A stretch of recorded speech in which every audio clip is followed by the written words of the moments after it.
I got notes and everything, baby. Oh, look out. That is actually just showing as a white screen. As a white screen. That is a white screen. I got notes and everything. There we go. Holds I up got a notes and everything. Blank piece of paper. Luke, the notebook doesn't come with the notes. You gotta put those in. That's why I struggled so much in high school in math. I like the rant. Ranting is fun. It also cleanses the soul. Detroit is to be one of the best sports cities in the country, if not the best. Surely Javi can't be as bad this year as he was last year. Surely that can't be the case. One of the worst offenses, if not the worst offense, like in the modern era of baseball. Just absolutely atrocious. He is a piece to the puzzle. He is not the entire puzzle. Right. He is a puzzle piece, but he is not the entire puzzle. This is the Michigan Trumbull Podcast with your hosts, Alex S. Freeman and Luke Jaconis. Hello and welcome to the Michigan Trumbull Podcast. I'm Alex Freeman, joined as always by Luke Jaconis. Luke, we're late this week. Apologies to everybody for that. But the reason we wanted to do that is because we didn't want to record a whole bunch of trade deadline speculation, drop the episode on Monday, and then be completely wrong about everything we said. So instead, we've waited. It is now Wednesday evening, 5 o'clock p.m. The trade deadline was yesterday at 6 p.m. We have all the information that we could have, and now we will say a bunch of asinine, incorrect things, I'm sure. But at least we're fully informed as we do it. So there's that. Luke, now that I've time-stamped the show, how are you? I am doing well. We are at hump day, so to speak, of the week, so we're all just getting through. But everything is good. Personal life, everything is good. It's great. Life is great there. My Tigers life continues every week. We do this just to be just unraveling more and more each episode that we do. But you know, hey, what can I say? I'm not the president of the Detroit Tigers, but someone is, or is he? Who knows? We'll find out. Who can say, really? So the Tigers against the Pirates looked kind of pathetic yesterday. Won this afternoon. I think we can now safely get rid of. Maybe they will make a run. Conversation at this point in the season, mostly because it feels like the Twins have gotten their life together and are going to play barely above 500 baseball the rest of the way, which is going to be more than enough to win this division, especially after. I don't think the Guardians got better yesterday. No, they were trading away pieces. So I think Savali's gone. Josh Bell. The Twins are now probably feeling very safe to win this division, and I don't know that anyone's going to put together a charge to come get them. Don't count out the Royals. They won on a walk-off balk last night, if I'm not mistaken. That's a good point. Mets, who I'm sure we'll talk about the Mets too at some point on this episode, because I mean things are pretty pathetic right now being a Tigers fan, but you know, at least they didn't spend 90 plus million, whatever it was, to try to bring in a couple Hall of Famers just to have it blow up in their face like the Mets. But yeah, I mean, you know, yes, I agree with what you're saying. I think the whole fanciful, you know, optimism of maybe they make a run, and since the Central's so putrid, maybe they just sneak in. I think those actually died about a week or two ago. For me, those died after the Padres series. They just didn't play well that series. They won that one game makeup against the Giants. They get swept by the Angels. They lose 2 out of 3 to the Marlins, and then they split this 2-game mini series against the Pirates. So, to me, honestly, that kind of hypothetical went out the window almost 2 weeks ago. But then again, and I'm sure I'm going to only just have no one to blame but myself. They play the Twins, I think it's like 7 times over the next 3 weeks or something like that. You know what's going to Mhm. happen is we're going to be like, yeah, this is done. The Twins, they're going to finally, and then the Tigers are going to win like 5 out of those 7 games, and we're going to get to the end of August, and we're like, oh, they're 3.5 out, they're 4.5 out. What do we do now? So, but I'm going to just say that doesn't happen. I'm just going to be a big negative idiot today on the show and say that doesn't happen, and that it's over, it's dead, it's done. Look forward to 2024. I mean, there are so many issues with this team right now. They're on the field, they're off the field, they're in the front office, they're in the minor leagues. Like, I wish so badly it was just one issue where it's like, we really need to get some pitching. Like, once we get some pitching, our problems are solved. But there's problems on defense. There's problems on offense. There are problems with the starters. There's health concerns. There's coaching concerns. There's a president concern now. There's always been an ownership concern because we know Chris Ilitch is a goddamn dummy. But, I mean, yeah, it's just there's a lot of questions, not nearly enough answers, and it's just one big headache. And I did one of our post games on TikTok today, and I said, and I'm going to say it bluntly, and I think you and I are on the same page with this. I'm already counting down the days to the NFL season. Like I'm excited to go because we're going to Detroit at the end of September, and we're going to see Miggy's final couple of games at Comerica. If we weren't doing that, this season would be fully off my radar. Now that the deadline is come and gone, if we didn't have the Miggy stuff going on, this would be a complete wipe my hands, enjoy August and September, get ready for the NFL season, and that'd be that. But with Miguel Cabrera, calling it a career, I'm staying kind of a little bit more plugged in, and obviously because we do the show and everything, staying plugged in. But even if the Miggy stuff wasn't going on, I would still watch, but it would not be appointment viewing. I watched the Pirates game today. Like, why? Why did I do that? Even if they won, great. But even the win kind of felt like a loss in a weird way. So now, Luke, now that you've said all that, I'm going to 5 Tigers games between now and the end of the season because I will be at all 3 at Yankee Stadium. Hoping to break my streak and maybe see a Tigers win. That's right. Oh, I forgot they haven't played at Yankee Stadium. Yeah, they didn't win. Yeah. What are they? I think we have to look at your numbers. I think aren't you 0-8? Yeah, I think that sounds right because maybe 0-7. You were at the game last year, if I remember correctly. Correct me if I'm wrong. Weren't you you went to all the games last year, right? Yeah, I have not actually missed a Tigers game at Yankee Stadium since I moved to New York. And you were at that abysmal Friday night baseball game on Apple when they pitched Elvin Rodriguez and they lost 14 or 13 to nothing. I remember watching that. I was watching the game on a Friday night. I was like, what a loser I am. I was like, I'm not even at the game and I'm still watching. I was like, I was at least in the stadium watching the game. Right. You had you could have stayed in the Apple TV app and had plenty of viewing options to watch. Had a better evening. That's right. Yeah, I forgot about that. God, Elvin and Rodriguez, I stayed the whole time. I was there though. I was there. That's a good fan. First pitch to the last. That's a good fan. But I will say this: I have changed my tune quite a bit. Had you not stayed, I would have totally understood. There was a point in time in my life. Had you not stayed, I would have given you grief for it.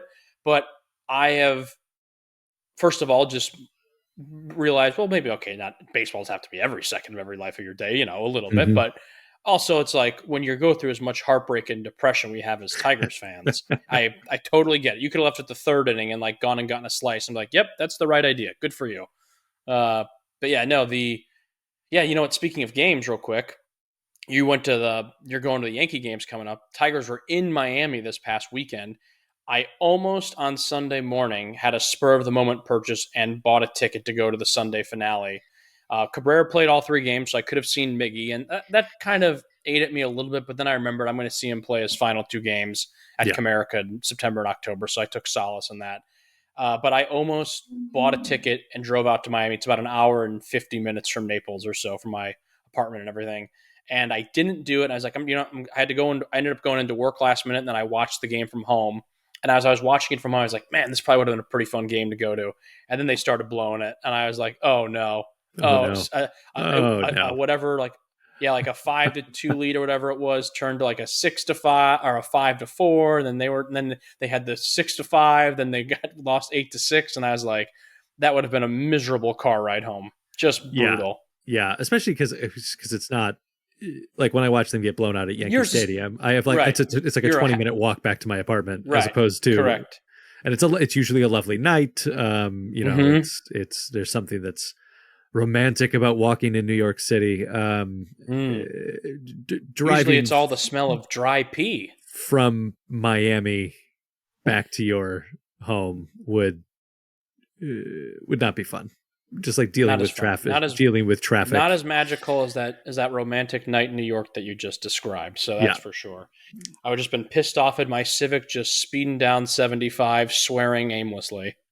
Which not that different from if they'd won, but I do want to talk about the Miami series real quick before we kind of get into your. I know you've got a rant teed up for us here, because I did watch the ceremony before the first game against Miami, and it's been interesting because as I've been thinking about our trip to Detroit and thinking about, okay, what's the ceremony going to be like at Comerica? What's it going to be like when I'm like, oh, this is the last at bat? Like, what are the emotions going to be? Watching the ceremony in Miami, and they're remembering their time with Miguel, not all the time that I, as a Tigers fan, have spent with him. I felt myself getting emotional, kind of thinking about it. And I don't know if you've been thinking about your emotions, around it being Miguel's last season, because I think it like, it's now that we're past the trade deadline, now that we're kind of at this point in the season, it is definitely like starting to feel very, very real that he will be gone after this season. Yeah, I haven't really thought about it much, which worries me because I've always found in my history when it comes to getting emotional, if I think about it and overthink it in my head and I play it out a bunch of times in my head, like what I think is going to happen, usually doesn't happen. Yeah. When I kind of go in unprepared, I'm like, I think I'll be fine. I don't really need to think about it. That's when it gets me. That's when, honestly, the first example that comes to mind, I'm not just saying this, is your wedding. When your lovely bride, Holland, walked down the aisle with her dad, I didn't think about it. I was like, oh, this is nice. And next thing I know, I'm tearing up. And I'm like, oh, my God, like I wasn't planning for this today. But had I, probably in my head, like, oh, you're probably going to get pretty sad about this, I don't know. I'm a softy in that way. But the Miggy thing, yeah, I guess I should maybe start prepping myself. Yeah. I guess that's what this is coming to. That way I'm not just a puddle of tears of when that day happens. Yeah, I haven't thought about that. Thanks, Alex. Now I got to think about this and be not gonna have anxiety for the next 8 weeks or whatever till we're there. I think I'll be. Well, I'll tell you this much. One thing I am prepping already are my insults because Chris Ilitch is going to speak at some point. He's the owner. He has to. Yeah, I mean, we'll definitely see him on Saturday at the parade of booze. I'm just warning you as my friend and my co-host, and then everyone else who's in our party joining us on that Saturday or Sunday when they do the ceremony. I am going to boo that man to a point where you are going to be embarrassed to be sitting next to me, and I hope you'll join in. I plan to. I would say I won't be embarrassed because I'll be booing right alongside with you. Please do. I might bring up one of those bullhorns or whatever and just start going to town. But the Miggy goodbye will be very, very sad. And good thing that you brought up the Miami series and in particular their goodbye to him. And they did a great job at honoring, remembering, celebrating Miguel. I know he was only with them from 2003 to 2007. But obviously, he won a World Series with them. The last time they won a World Series was when Miguel Cabrera was on the team in 2003. So also really, the last time Miguel Cabrera won a World Series. So yeah, one and only time. Yeah, so it's one and the same. But all the little ceremonies thus far for him when he's been at away teams have been nice. Miami by far is the best right now. It was just and the energy there. And I think it was so. Crazy about it was I think Miggy could have hit a go-ahead home run in the top of the ninth, and I think that place would have erupted. That's how on the side of Miguel Cabrera they were. It was almost like they could care less about the Marlins won. They just wanted to be there to celebrate Miggy for 3 games. And I think that's pretty awesome. Well, it was on Venezuelan night. that he in his first at bat he hit that RBI double. And it was louder than I think any cheer has been at Comerica so far this year. I mean, it was that place was rocking for him, and it was and also it helps. It's the indoor stadium and everything. Just probably really just bumped up that noise, and it was pretty. And it was a great hit. And as I was watching it, I was like, 5 years ago, that was a triple for Miguel, but that's okay. 5 years ago, and maybe a little more oomph. That's probably actually goes over the wall for Miguel. Yeah, 5 years ago, he doesn't have to leg out the triple because he's just trotting around the bases for a home run. I think I saw a tweet that said the atmosphere for Miguel Cabrera's last 3 games rivaled the entire month or the entire 3 weeks at the World Baseball Classic was at Lone Depot Park, which I thought that's pretty high praise considering he's one man as opposed to a bunch of different countries, playing each other for the World Baseball Classic. So that's high praise. That was great. I haven't thought much about the Miggy goodbye. I honestly just want them to play him now. I mean, they're out of the race. I know they're not out of it, but they're out of the race. Yeah. Play the man every day. If he's willing, able, and healthy to play him every day. He's still chasing like some guys, like in terms, I think, of squeaking into the top 20 all-time hit list. I think right now he's at like 21 or 20 or he's 21. Like he's right there. He's like right on. He's like a fringe top 20. So you have to, I think, try to get him some at bats so we can crack the top 20. I mean, that's a pretty great little notch to add to your resume. A top 20 all-time hit leader in Major League Baseball. I mean, that's pretty sick. So I'm sure when the day comes, I'll be sad. I'm very excited. Although this team is just beyond frustrating to watch right now, and they're an absolute mess. Very excited at least to give Miggy the send-off that he doesn't. That's my first time going to Comerica since 2009 when we go. So it's a long time since I've been there, and it's going to be a heck of a weekend. All right, Luke, let's cue it up. Now that we've had this nice nostalgia chat, let's get you riled again.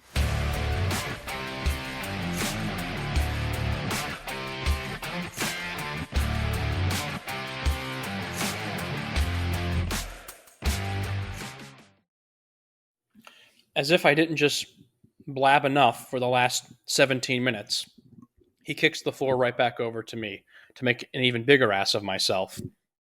So let's not bury the lead here. Obviously, we all went into this week with some very lofty expectations. I think we all knew that given where the Tigers are at as a team and given at where they have some guys on contracts, that the Tigers were 100% going to be sellers at the deadline. And they did sell. Well, they didn't sell all their goods, though. Mike Lorenzen gets traded to the Phillies. Fine. A fine prospect that they get back. I think he's already like the 6th ranked prospect in the Tigers system. He's supposed to be good on offense. Great. I think pronounce that gentleman's name is Hao-Yu Lee. They got from the Philadelphia Phillies. They get Hao-Yu Lee from the Phillies. Great. I hope he develops to be the next superstar. That'd be awesome. And you knew Lorenzen was going to get dealt because Lorenzen was the true definition of a one-year rental for the Tigers. He was a one-year guy, better than probably any of the last kind of one-year innings eaters we have. Looking at you, Tyson Ross, Ivan Nova, Julio Teheran, Matt Moore, Jose Urena. The list goes on and on. Fine.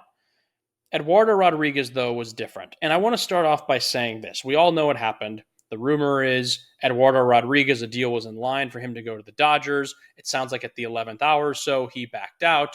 Tigers didn't make another move. Erod stays on the Tigers for this season. He does have an opt-out going into the offseason, so there is potential he can opt out and test free agency, or the Tigers can restructure his contract and offer him some type of extension. Only time will tell what happens there. From what we've been told, Erod loves Detroit. Erod loves his teammates. He even made a statement after today's game where he got the win saying he plans to be in Detroit for a long time, but he never physically said, I'm not opting out. And honestly, why would he? Because you don't want to show your hand this early when, the offseason is still 3 months away or whatever. So that's the logistics with Erod. And what I want to say with Erod in particular is because I see a lot of Tigers fans who are pissed at Erod. And while I can maybe get that just a little bit, just a very smidge bit, this is not Eduardo Rodriguez's fault. Eduardo Rodriguez, in his contract, had a no-trade clause. And out of the 10 teams that he had listed, the LA Dodgers were one of those 10 teams.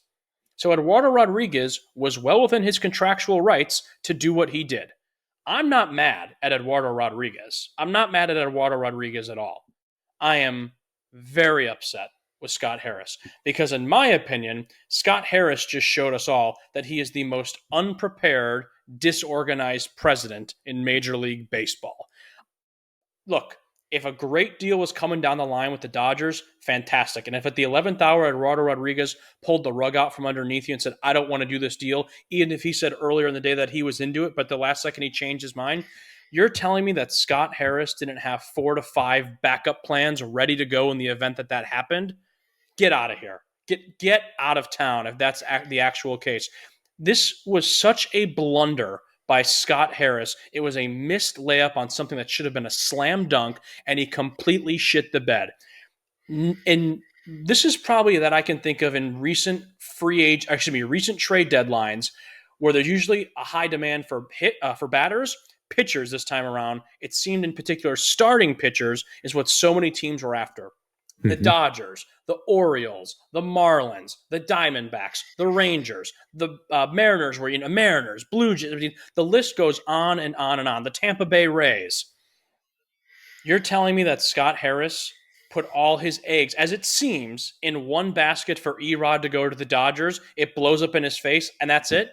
He sat there like a little kid in class who was afraid to raise his hand and speak up.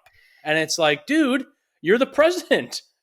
You're the one calling the shots. So if in that moment, if the deadline ends at, 6 o'clock? 6 if o'clock. At 5:15, Eduardo Rodriguez says, I don't want to go to the Dodgers, you are then in oh shit mode, and then you pull out all the stops to get him off the books. Because here's what very well may happen. And again, Eduardo Rodriguez is well within his contractual rights to do this. Maybe he only pitches 9 more games for the Tigers this season, and then he opts to elect free agency.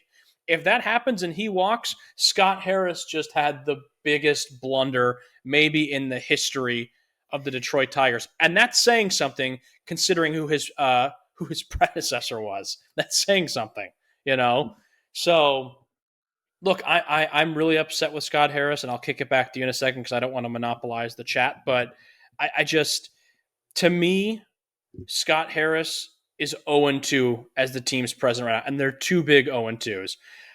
First off, not bringing in any offensive help going into this season. He saw how shitty this team was on offense last season. He did nothing.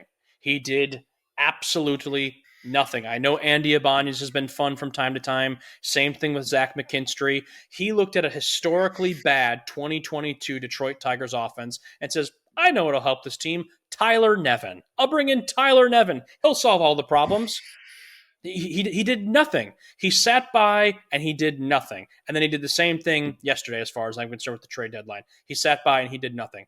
Made a whatever deal for Lorenzen. Fine, that was kind of a cakewalk. We all knew Lorenzen was getting dealt. He was a 1-year rental. He's a guy that the Phillies will hopefully use for 8, 9, 10 starts, push them into the playoffs, have a deep run. Awesome. I wish Lorenzen the best of luck. He was a pleasant surprise with the Tigers. But Eduardo Rodriguez, there were some stakes on the line, and when it came down to it, when rubber met the road, Scott Harris folded. He folded like a chair, and right now his ass is on the line, and there's a lot of pissed off Tigers fans, and they have a right to be pissed off because he looks like a complete idiot currently.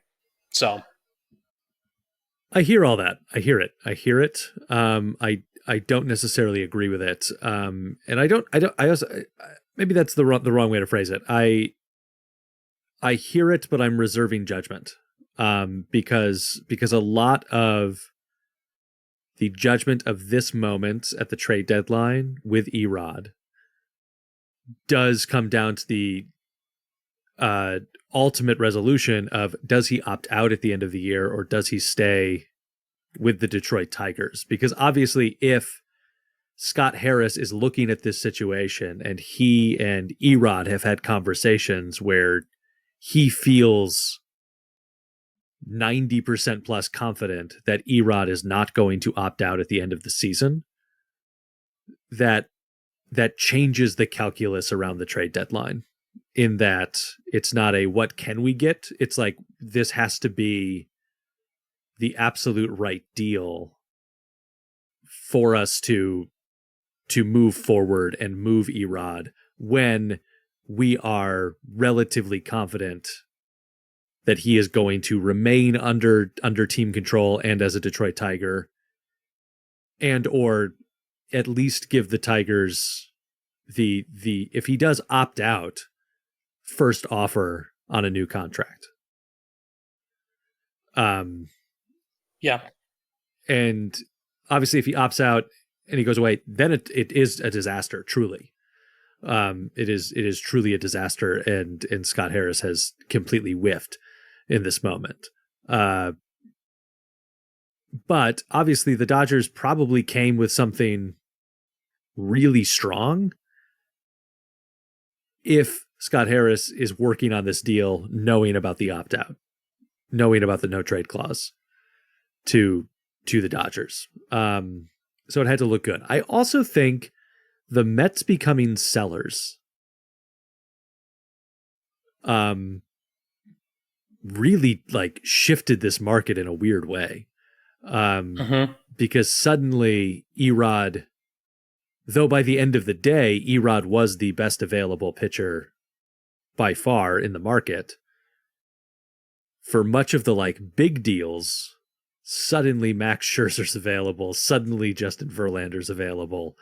There are like legit superstar starters available that kind of like shifted how the market was going to look, which then obviously changed the value calculation for Erod.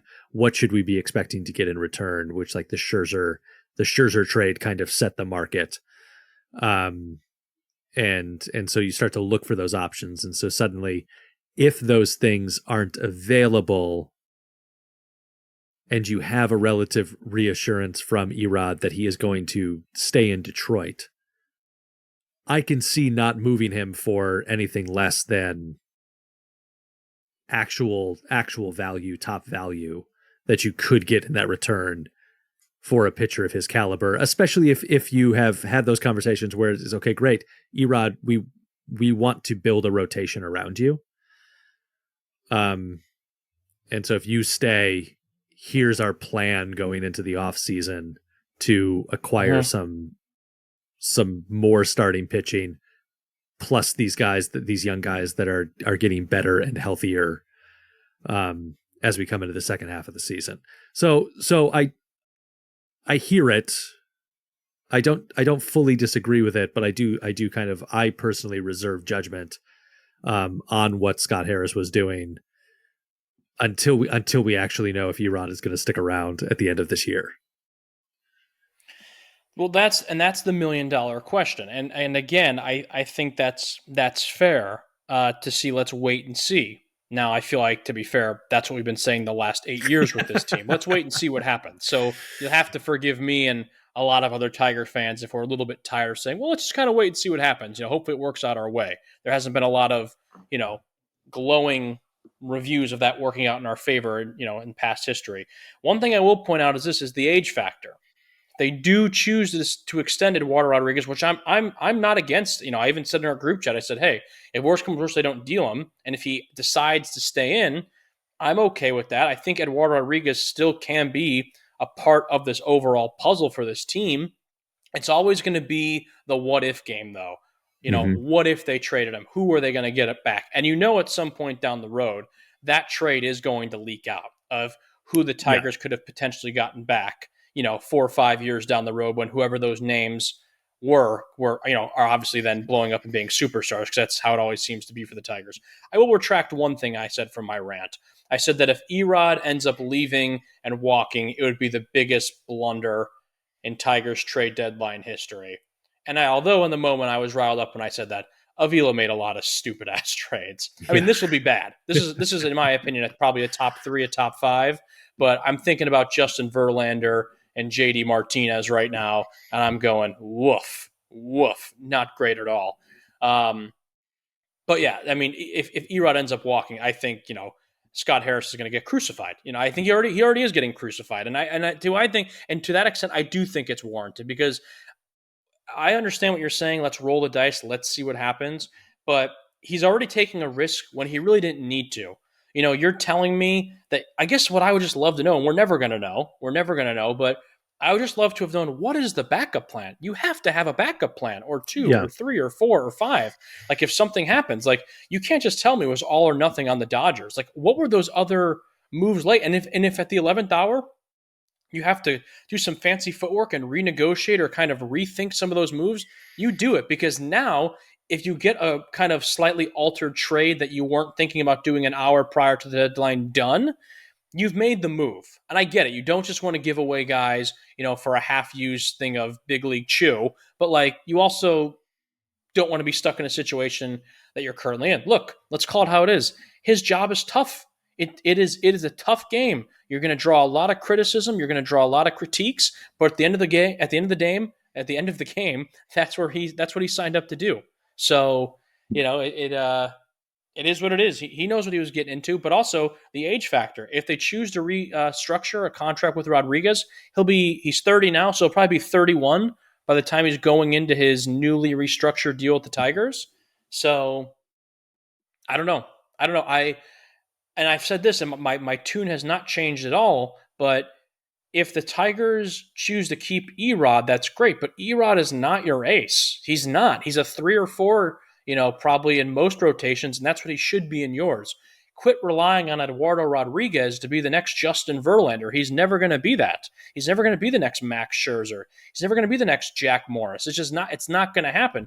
But he can be a pretty solid complementary piece, I feel like. I think another thing, too, that people are pissed about, and rightfully so, about this trade deadline or lack thereof for the Tigers, I think people expected maybe some guys in the minors to get moved, some package deals. I mean, there was rumors like a Matt Manning. Jake Rogers made a comment today post-game that his agent called him and said, hey, your name's being floated around. Just be ready. I think people were expecting a deal like that.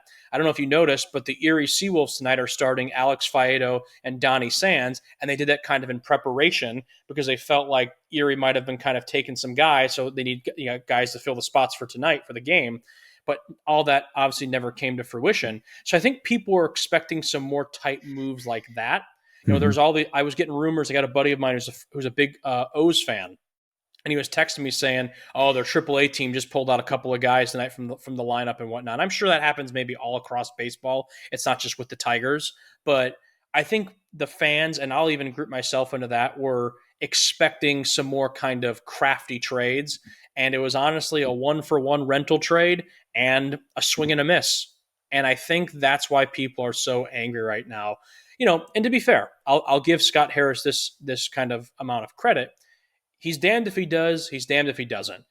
He didn't make the trade. He's getting vilified right now. If he makes the trade and is Al Avila 2.0 and gives away Justin Verlander for virtually nothing, he's vilified. So it's like, and even if he makes a good trade that the majority of people like, there's always going to be a minority of people that hates it. So I get that there was really no win-win for him as the president. I just think he could have saved himself a ton of headache had he gotten, let's call it how it is. This should have been a slam dunk. The market teams were begging for starting pitching. We heard that Erod was linked to like 5 or 6 teams. All the insiders are saying, yep, Erod is as good as gone. He's as good as gone. He's not going to be on the Tigers by 6 o'clock. And today he pitched for the Tigers. So while I understand where you're coming from, let's wait and see. I won't be pissed off. They moved him back a day in the rotation because correct. Same thing with Lorenzen. They both, yeah. So will I be pissed if he's a Detroit Tiger next season? No, he's having a great year this year. And I think he can be an asset to the team, but I saw Chris Castellani was kind of live tweeting. Obviously, Twitter's been just popping off these last 24 hours with the news. But he said something that I thought hit it right on the head. He said, this only happens to the Tigers. You're never going to see something like this happen to the Houston Astros. You're never going to see something like this happen to the Atlanta Braves, the New York Yankees, the Chicago Cubs, the Guardians. You're never only the Tigers. I feel like they are truly a cursed franchise in some ways, that they every time I think they can't do something stupid, as Stanley Hudson would say, you find a way to top yourself, and it's just tough. It's a tough way. And I will say one last thing, and then we can move on. One thing that I disagree with a lot of Tigers fans on Twitter saying, who are going after Erod personally, being like, you screwed over the team, this is on you, blah, blah, blah. Like, this guy's going to be on the team for the rest of the year. There's a decent chance he's going to be back next year. He's also vocally said he likes it here. So let's not piss him off necessarily. Just a thought. And people have been making comments like, this is the second time he's let down the team in the last 2 years. Let's not forget the first time he was away from the Tigers last season. 1, he was injured. And then he was going through, I believe, was reported as marital issues. So it was like a personal thing. People have made it seem like he was on like a 2-month Carnival cruise, just like cashing in a paycheck, slinging back drinks, enjoying his summer. Like he was injured, and he was also going through something at home. I mean, it's not quite the same thing as the Austin Meadows situation, but like it's like give the guy, like, trust me, if the guy was at Sandals, Jamaica for a 6-week, sabbatical, I'd be like, yeah, rip him a new asshole. But like he was injured, he was going through, it sounded like a lot of personal things. Like we can cut him some slack there. He's not public enemy number one. Take your anger, frustration, and give it to Scott Harris and always Chris Ilitch. He's always a good fallback to get pissed at because he's a punching bag. So yeah, but anyways, the direct Erod slander, I think we need to nip it in the bud.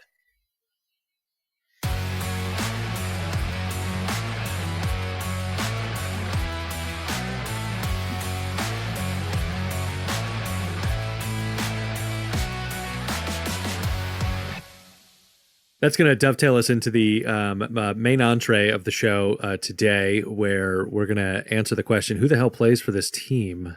Now, I sort of when I started like planning this, I was anticipating more moves from the Detroit Tigers. But either way, I think it's good to just kind of like do a kind of like, let's look at where do the prospects stand, and we will caveat this with our typical caveat: we're not a minor league baseball show.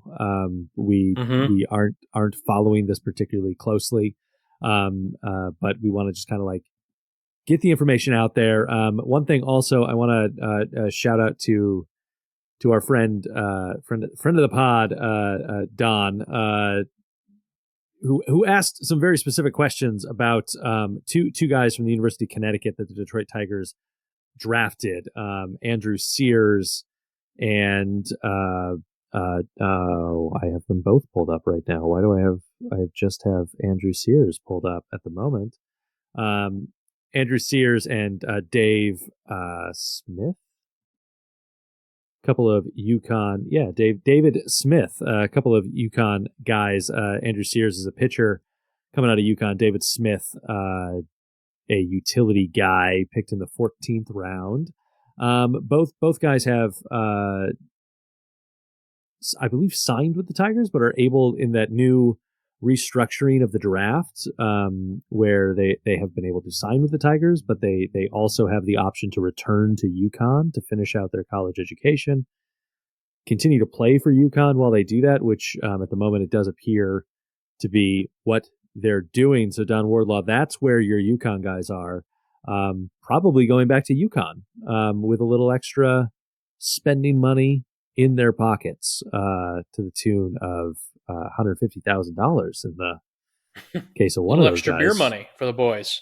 Yeah. What would you have done with an extra $150,000 in college? Probably wouldn't have been in college, honestly. Yeah. I would have probably been about having fun. Or I would have been in college, just not in any of the classrooms, which, to a certain extent was kind of how my college career went, depending on what class it was. Looking at you, math. Ugh, it's the worst. Yeah, $150K in college. Good Lord, that's essentially like giving that's like giving a 20-year-old like a blank check and be like, yeah, have fun. Good. Go enjoy. Yeah, hopefully they've got Sears, some guys. I don't know anything. Yeah. With good heads on their shoulders around them that are like, just put this in this account and don't touch it. Yeah. I don't know anything really about those players, but I'll say this. I'm already worried about Sears. His last name is Sears, and we all know they had to file for bankruptcy. So I'm already concerned, but hey, what can you do? Now he's motivated to play well because his family needs the money. That's the as they went Sears bankrupt. Family, yeah. All right, great. Luke, do we want to start? Let's start with sir. the 40 man, because I think we've talked about the 40 man. I mean, we certainly talk about the active roster quite a bit.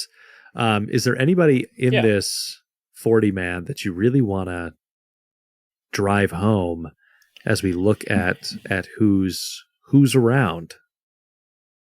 Yeah, there's two that come to mind, and this also kind of goes hand in hand. Is he on? He's on the 40 man. Just got to find his name here. Hold on a second. Stay with me. Maybe he's not on the 40 man. It's Justin Henry Malloy's on the folks. 40 man, right? Yeah, it's 40 people. Is he not on the 40 man? He's got to be. Am I this stupid? I'm looking for JHM. I don't think he's on there. But who I want to see from the 40 man, I thought he was. Like, God, this shows you maybe we should become more of a minor league. I could have sworn he was on the 40 man. I guess not though. Parker Meadows. I was going to say Justin Henry Malloy and Parker Meadows. That's the one thing I'm hoping to see now that the dust has settled from the trade deadline. Mm-hmm. That I'm hoping we see those guys up here very, very soon. You know, I had a whole list of kind of pros and cons of Scott Harris's presidency because he's coming up on about his 1 year mark. And one of the cons I have is that I think he contradicts himself a lot. And I'm not trying to bring this back into a Scott Harris conversation, but it does relate to JHM and Parker Meadows. You know, Scott Harris was very adamant going into the season that he's assessing talent. He wants to see who works, who doesn't, who's a part of the future, who probably is more of a short-term solution. And at this point where this team is at, they're 12 games under 500, not going to make the playoffs. They just sold at the deadline. I think now you have to start giving some of these guys that are up in AAA those tryouts, so to speak. So, yes, if that means you're taking away at-bats from Nick Maton and Eric Haas and giving them to guys like Justin Henry Malloy or Parker Meadows, same thing with Akil Baddoo. I love Akil Baddoo. Had a really fun rookie story, but I just don't feel like he's going to be a long-term solution. You got Max Clark. You got Parker Meadows. You got Riley Green. Right now, you even got Matt Vierling. I just don't see where a guy like Baddoo fits in much longer. So if that's the case, give Parker a shot. Like, I think this is where Scott Harris can earn some grace back from the fans if he starts following through on his protocols and promises that he said at the beginning of the year. He wants to start assessing this talent. Great. We've loved Eric Haas. He's hitting under 200. I don't think Haas is going to be around much longer. Start giving a guy like Donnie Sands some opportunity. You know, call up a Dylan Dingler. Something. You got to do something here. And that's kind of where I'm at with that. Yeah, I think some really great points. And so let's look at the top 10 prospects for the Detroit Tigers organization right now and kind of their ETA. Kind of get a sense of where we're at in kind of the development of some of these guys. So obviously number 1 is Colt Keith. Expected time of arrival to the big leagues is 2024. So not anticipating seeing him this year. Jace Young, Jackson Jobe, 25 guys, Wilmer Flores, perhaps this year, ETA 2023. But is currently sitting at AA, so maybe not. That timeline's a little shorter. Ty Madden, 2024. Hyu Lee, who we just acquired, expected time of arrival 2025. Currently on his way to West Michigan. I don't know that he's there yet. Peyton Graham, number 7. Expected in 25. Justin Henry Malloy is a 23, so I do think that there is a good chance that we'll see him in the final months. Who is of this not season. On the 40 man? Who is not on the 40 man? I just looked it up. I was mistaken. I thought I was, so that's my bad. And then Wenzel Perez, second baseman at AAA right now, expected in 2023. Somebody that we could also see this season. I actually saw him at West Michigan last summer. Nice. And liked what I saw. Christian Santana. I'm so sorry, Christian. I butchered that name, and I sincerely apologize if you're listening to this show. Due in 2025, Parker Meadows, expected in 2024. So could maybe we'll see. Sitting there at number 11, and then a guy like Dylan Dingler, obviously who is the second pick in the year we picked Torque, is a catcher, is expected in 2024, is sitting at AA right now. So we'll see what happens there. But yeah, I would say it is probably time to try and start to figure out this catcher situation, about what you're going to do. It's actually interesting that there there wasn't like a really big catcher market this year, but that there wasn't maybe more talk of like trying to move one of those guys, some of these prospect catchers. There's a lot of like decent piece catchers in the Tigers organization right now. I don't think that there's a true stud of them, but there's certainly guys you probably could have gotten a return for in some capacity. Yeah, it's interesting for me. I guess one thing I didn't take into consideration, I know I mentioned it briefly earlier, was Jake Rogers. I feel like we've just, it sounds weird what I'm about to say. Maybe you'll agree or disagree, but I know like a guy like Jake Rogers has been around since 2019. Matt Manning's been around since 2021. Scooble and Mize 2020. And honestly, I feel like out of the four I just mentioned, we've seen the least of Mize. But out of those four guys that I just mentioned, doesn't it feel like they just debuted like a couple of months ago? But they've been around a while. Yeah, it really does. And certainly some of that is I think because of the COVID year and the shortened season and the way that the stuff happened, but it does feel like it feels like they've been around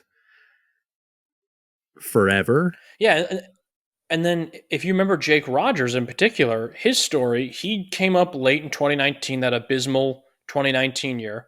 He didn't play at all in 2020, if I remember correctly. He played half of 21, but then he got injured. He didn't play at all last year because he was hurt, and now he's been essentially kind of the full-time / platooning catcher, but more the full-time catcher now because Haas stinks. And that's where he's at now. So when I heard, I guess what I'm getting at here is when I heard like his name was in trade rumors, I was like, yeah, I guess it kind of makes sense. Like he's been around a little while now, and his numbers for a catcher are pretty whatever, like offensively, but defensively he's solid. I think he would go to most teams, I feel like, and kind of be like a backup. Like you're not going to put him, like I feel like, on like the Braves or the Astros or, like the Rays and he's your starter, but, maybe kind of like in a platoon role. But yeah, and the hard part is with Jake, I don't know if he's the long-term solution at catcher either. Yeah. I know he's been kind of fun this season, and I didn't think at the beginning of the year we'd be having a race and who was going to lead the team in more home runs, Spencer Torkelson or Jake Rogers, but here we are. He had another home run today, Jake did. But that's interesting with a guy like Jake Rogers, and I think they need to look overall catching a lot more in depth because really there's not a whole lot there right now. I mean, Donnie Sands maybe at some point gets a shot. Maybe Dylan Dingler, but yeah, there's not a ton there at the moment in terms of catching. Maybe they go out and sign someone, but we'll have to see. Yeah, and then kind of taking a look at the draft, a lot of high school guys in there. Obviously, Max Clark at the top there. Kevin McGonigal, also a high school guy. Max Anderson out of Nebraska. What is your sense when you see them kind of go when you see the Tigers shift to this drafting a lot of high school guys, which obviously they take longer to get to MLB. Yeah, and I kind of, in regards to that last part, they take longer to get to the MLB. Yes, true. I do think you have to kind of always say that with a grain of salt, and I talked about this on the last show we did, where it's like, when Max Clark got drafted, people were like, see you in 7 years. Like, I don't think it's going to be that long. I don't think he's going to be here next year. But I think there's a chance he's here by 2025, maybe 2026, depending on how his progression's going in the minors. Riley Green got drafted, I think, in 2019? And he made his debut in 2022. So he would have made his debut a lot earlier in 2022 had he not gotten injured in spring training. So there's always that kind of thing you got to keep in mind. This is one area where I guess I'll give a pat with a shortened season in 2020 with no minor league baseball. Also true. You could probably say the same thing for Torque as well. So both very true. Yeah, because Torque got drafted in 2020. But yeah, honestly, that could have been for both of them true. I remember there was rumblings at the end of the 21 season. Are they going to call up the guys? That was kind of a thing. But when I look at what Scott Harris did in this most recent draft class, I'm not against it. I'm not for it. This is something even more so kind of like, I know we were talking about Erod, like, well, we got to wait and see what happens. This is really something where you got to wait and see what happens. And like I said, I made a pros and a cons list of things I think Scott Harris has done great, good, and poorly. And there was kind of a meh or a question mark list. This would be a question mark because we're not going to know how some of these guys are progressing for another 2, 3, 4, 5 years, depending. It is going to be a little bit of time. I'm not saying the whole thing got to wait 7 years or whatever, but to get all of these guys up or to make a full, accurate, decision on were they good picks, bad picks. You got to give them a few years to kind of come into their own and develop through the system, and then obviously see what they can do if and when they ever get called up to the majors. But I'm fine with it. I do think a little bit Scott Harris is trying to draft young, and he wants, I think, from what I can gather, I don't really know because I feel like he hasn't even really laid out a game plan, and he's been here a year. But yeah, I get the idea that he wants to start young, and he wants to kind of just start at the base level, get the young guys in that he wants in, start developing them the way he wants them to be developed, and then let that progression go on until they get to the majors. And he wants to really have that kind of approach, I think, where he wants to almost kind of wipe the Avila board clean and do his own thing. But the problem is he's never going to be able to fully wipe the Avila board clean because there are some still really big names that we have yet to see. You just listed a bunch of them, but in particular, your Jackson Jobs, your Jace Youngs, Colt Keith, many, many others. Even in the Riley Green will always be an Avila era guy. Torkelson will be an Avila era guy. Whatever happens with Skubal, Mize, Manning, Faedo, Wentz, Brisky, Avila era guys. So that I understand if Scott wants to start young and kind of wipe the slate clean. That's fine. It's going to take a little while, but I'm not going to say one way or another if I think it's going to work or not, because I think with draft picks in particular, you have to. That's the one thing where you have to kind of be like, let's take it. Like I always like when the draft happened, people were bitching about it on Twitter, like, way to go, took another high school. I was like, how do you know? You don't know. We don't know what's going to be happening in 3 to 5 years. Like, we just don't know. Like, that's the one thing I'm like, everyone, pump the brakes just a little bit. You want to go off on something, go off on the fact that, this offense is putrid for 2 years in a row at the major league level. Let the 18-year-old kid who just finished his SATs, develop in the minors and, kind of become his own major league player if it happens. So, yeah, that's kind of where I stand there. When I was thinking about Scott Harris's draft, I was happy to see that he was going younger. He was not going to guys that oh boy, we got to get him up. We got to get him to Detroit, because when I think about, we've talked about the Cardinals so many times on this show, how with the exception of this year, they never feel like they're just out. We jinxed them. Yeah. That.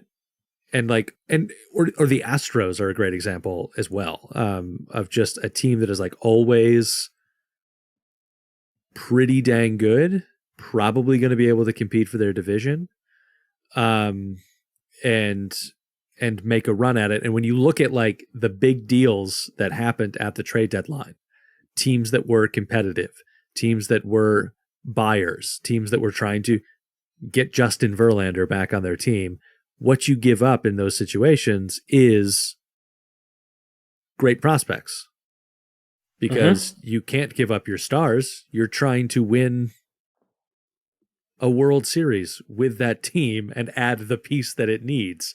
So you can't lose a piece there. You got to have something going on in the farm system that is attractive to be able to bring those pieces in. So it is definitely foundation laying for the team to be in that kind of spot in the next few years, which is good. Then if these big prospects pan out, we add them to the team in the next year. Chris Ilitch actually opens his wallet. Now we have a kind of a situation where perhaps the Tigers can be good for 15 years, or 28 years in the case of the St. Louis Cardinals.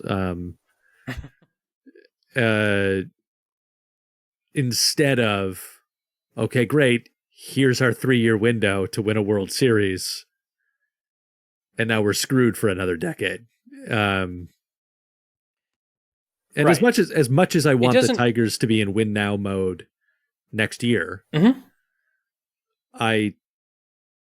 if I can step out of the emotion of being a Detroit Tigers fan for a hot second, I would ultimately rather wait 2 more years and then have them be good for a decade plus than being in win now mode next year, maybe for another year, and then suck for another decade.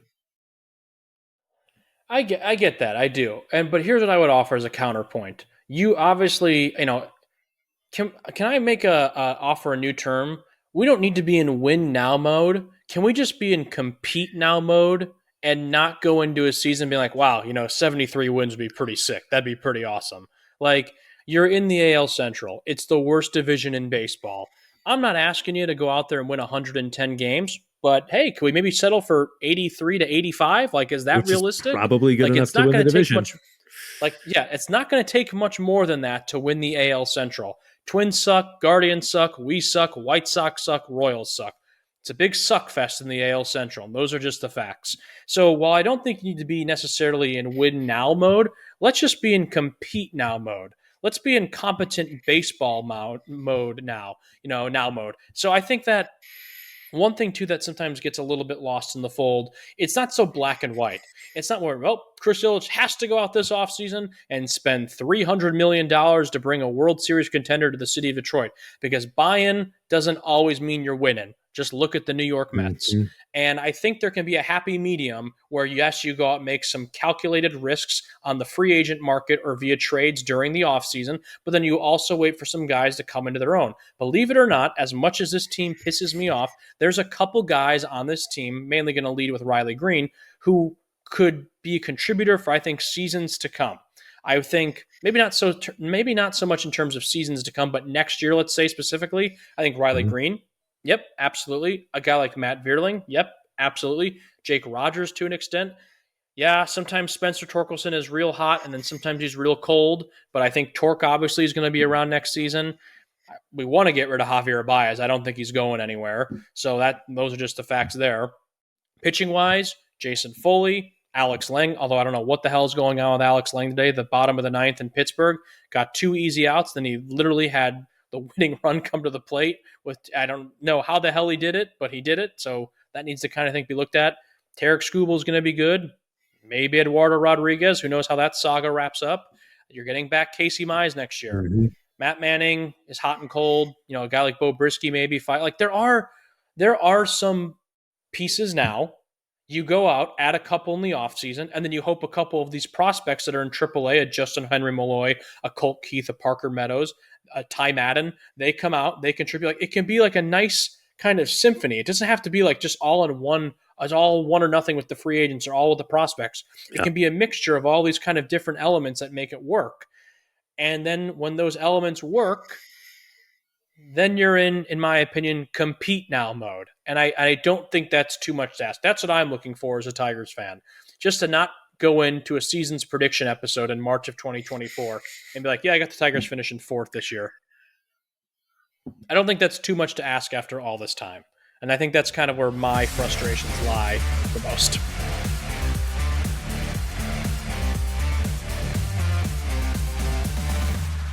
I didn't mean to play you off there, Luke. That's really okay. I thought you were finishing that I've sentence. been rambling too much. No, it's okay. Sometimes we time them good. Sometimes we don't. That's okay. We'll get better next time. That's right. This is normally the part of the show where I would say, Luke, I've got a stat for you to guess at, but I don't. I'll admit it. I just don't. That's okay. I just Do you don't have one. So I have something. So we're at what? I have something. Oh, great. Let's do it. Do you want to real quick? I know we just vented about the Tigers for an hour, but do you want to, for 5 or 10 minutes, just look at all the other trades? Because believe it or not, there is a world outside of Detroit Tigers baseball within the major leagues. I'm unfamiliar with the world outside of. Interesting. I'll do this. I'm going to rattle through just a couple of trades. Starting, I'll rattle through some trades here, and just you let me know if there's any you want to talk about. We'll start, obviously, the days leading up. Let's start with the 20th, because I feel like David Robertson, when he got traded from the Mets to the Marlins, that was a big deal. So we got, all right, David Marlinson. David Marlinson. David Marlinson got traded to the Marlins. Let's see what we got here. Dodgers acquired Lance Lynn and Joe Kelly from the White Sox. Astros got Kendall Graveman from the White Sox. Boy, the White Sox did a lot of selling. That window is slam shut. Rangers got Max Scherzer. Blue Jays got Jordan Hicks from the Cardinals. That was on the 30th. Rangers got Jordan Montgomery from the Cardinals. That's another team who really sold a lot at the deadline was the Cardinals, especially on the pitching side. Braves got Nicky Lopez from the Royals. That's kind of whatever. Former Tiger alert, CJ Cron and Randall Grichuk got traded to the LA Angels from the Rockies. Aaron Savali, this was a big one from the Guardians. I think actually that Angels trade and the Angels in general are interesting because obviously they didn't move Shohei. There was a little will they, won't they about that, but then kind of like acquiring CJ Cron, kind of like sort of becoming buyers at the deadline, but then also not like interestingly not adding a ton more bats in that spot. I feel like the Angels did enough to maybe make Shohei feel like they were trying to win. And it feels forced. Yeah, and not actually doing the things to suddenly make a run. Because they're not in a playoff position right now. No, they're not. I think they're like 3 or 4 over 500. Like they're fighting for a wild card spot. They're 3 out from the wild card right now. Yeah. To me, it reeks of, oh crap, for the last 4 to 5 years, we've had 2 of the best Major League Baseball players on our team. We have done virtually nothing. And now one of those 2 is seriously considering leaving at the end of the season. We better try to do something to make it seem like, no, we actually want to compete, when in all reality, they're just a completely mediocre team that is just really going nowhere, even though they have Mike Trout and Shohei Ohtani. Yeah. And I think their moves, unfortunately, are going to be too little, too late, because CJ Cron, hit a lot of home runs in Colorado. I know they brought in, Giolito as well to the Angels, and I think he got lit up today, if I'm not mistaken, in his first start, I want to say, with the Angels. So I just think, like, on paper, it looks like, look what we did. But when you pull back behind the curtain, it's like, yeah, we probably kind of mismanaged just the last few seasons, and now we're paying the price for it because Shohei's going to walk. Yeah. So anyway, that was my kind of big takeaway on the Angels. Carry on. That's fair. I'll keep reading a couple more. The Diamondbacks acquired Paul Sewald from the Mariners. Brewers got Mark Canha from the Mets. Again, the Mets just blowing it up. Here's the one we got to talk about. Cubs acquire former third baseman from the Detroit Tigers, Jeimer Candelario. He got him from the Nationals. Jeimer is back where he started. Congrats to Jeimer. And also, he's having a good year. Who would have thunk it? Who would have thunk it? He leaves Detroit and has a really solid year. So kudos to Jeimer. I know it was never always the best with Jeimer in Detroit. Had some pretty high highs, a lot of low lows, some streaky hitter, but he seemed to really come to his own, and good for him. I know that a lot of guys like look at like a guy like Jeimer, look at a guy like Robbie Grossman, who like leave and then are suddenly much better. Obviously, in the Robbie Grossman situation, it was like a quick adjustment to the bat that the Braves were seeing that the Tigers were not. But like in the case of Jeimer, like and even Robbie, like there is something to be said for a change of scenery. And kind of the potential realization for a player that like, oh, this might be my last shot here. If I don't do something, my career is about to peter out. And finding that new motivation in a new place. So that to be said, if you look at a guy like happy for Jeimer, but I just know that sometimes people look at that, especially Tigers fans, look at that situation and are like, well, why couldn't we what are we doing wrong? It's like, we maybe not even are doing anything wrong. He just needed that change of locker room to kind of come back into his own. It just always seems that when a change of scenery happens for someone leaving the Tigers and going somewhere else, they always play better, which again leads me back to something I said at the very beginning of the show. I'm starting to believe this organization is cursed. Truly am. It just seems like they always find a way to trip over themselves. And the weirdest part is they're not even wearing shoes, so they can't even trip over their laces. Just terrible. What I would say is, real quick, about Jeimer Candelario. idea that it's kind of like a put up or shut up, like when he went to the Nationals, that very well could be, because he was kind of in a nice, cozy, comfortable spot of being the Tigers' everyday third baseman for 4 or 5 years. They have some negotiation issues. He's got to go. And then for him, it's like, well, shit, I'm going from a pretty bad team to an even worse team in the Nationals. The only really step below that is going to the A's.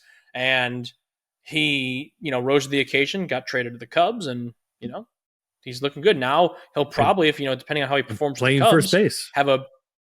Playing first base. He'll probably have a couple of suitors going after him in the offseason. He's, not going to be a Shohei price tag, but, probably better odds this offseason than he did last offseason. So congrats to Jamer. I always liked Jamer. Yeah, sometimes he pissed me off, but overall, when I look back on his tenure being a Tiger, I was a Jamer fan. So I'm glad he's with an organization where he can maybe get a ring. Let's see what else we got here. Do a couple more.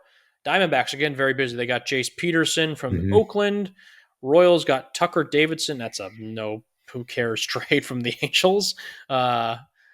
Rays acquired Adrian Sampson and Manuel Rodriguez from the Cubs. I'm sure they'll be the next best relievers in baseball for the 5 or 6 years. Let's see, what else do we got here? Let's see here. Right, White Sox got Luis Patino. Rays got catcher Alex Jackson from the Brewers. Yankees got pitcher Spencer Howard from the Rangers. Angels got Dominic Leone from the Mets. Luis Urias went to the Red Sox, Luis Urias, I'm guessing, or Urias, I don't know. Definitely not Luis Urias from the Marlins. That's what I thought for a second. And then, let's see here. And then, of course, the one at the Andrew Chafin, former Tiger, went to the Brewers. Marlins got Jake Berger from the White Sox. Yeah. And then, of course, the big one, I think, Justin Verlander going to the Houston Astros. Oh, and Marlins got Josh Bell and from the Guardians. So that was pretty big. I think the Marlins are set up for a nice little second half. I really do. I like that team a lot. I think they are as well. And kudos to Justin Verlander, who leaves the Astros, gets paid, ends up back on the Astros with a decent shot at a World Series, and a nice little salary increase courtesy of the Mets. So yeah, good for you, Justin. Good for you. Good for Justin. Please come back to Detroit. Please come to Detroit. Yes, please do. Paul DeYoung went to the Blue Jays, and Jack Flaherty went to the Baltimore Orioles. Man, the Cardinals, the thing I take away, the three honestly biggest things I take away, I think, from this trade deadline, obviously the Erod thing with Scott Harris, the Mets blowing it up, and the Cardinals really Jordan Hicks, Montgomery, Jack Flaherty, Paul DeYoung, they sold away a lot of pieces. This is the first time, as long as I can think of it being a Tiger fan, I've seen the Cardinals kind of do a fire sale. Honestly, I'm not surprised they held on to Goldschmidt and Arenado, but had they even tried to shop one of those guys, I don't know how active that was of talks, if that was ever really a possibility, but wouldn't have surprised me based off all the other moves they made.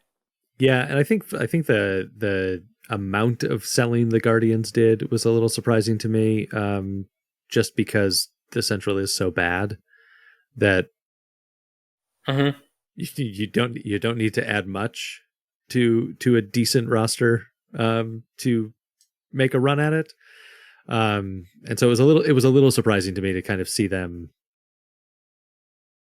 as active as sellers on the deadline as they were. I think Bob Nightingale tweeted out that he congratulated the Minnesota Twins on winning the AL Central because the Twins pretty much stayed where they were and everybody else sold in some capacity. And it's going to be hilarious when somebody wins the AL Central. I tell you what, if the Tigers were the 2021 Tigers, I think they won 77 games that season. I would think right now there's a chance this team maybe wins the AL Central if this was 2021. Unfortunately, it is not. And there's a real chance that someone who wins like 82 games is going to go to the playoffs. And that's just how it goes sometimes. It sucks, but them's the ropes. Yeah, a weird trade deadline overall. Obviously, a lot of moves made. That always happens at the deadline. But honestly, outside of, I think, the Verlander, the Scherzer trades, nothing that like insane to me. Like Mhm. we knew the Cardinals were going to go. We knew teams like the Rangers, the O's, the Marlins, they were going to try to pick up some talent. The Brewers as well. There's not really anything too crazy that I'm like, I'm surprised this team didn't make more moves. I'm surprised this team didn't do that. I mean, realistically, I think outside the Verlander and the Scherzer ones, those were kind of the two big blockbusters, I'd say, this trade deadline season. A lot of don't get me wrong, a lot of moves were made. A lot of guys are going to go help some teams that are definitely going to help. But yeah, overall, I guess not a ton of big blockbuster ones this year, minus maybe two or three. Agreed. All right, Luke. Have a great week. I'll see you in New York in just a few hours. That was ominous. Looking forward to it.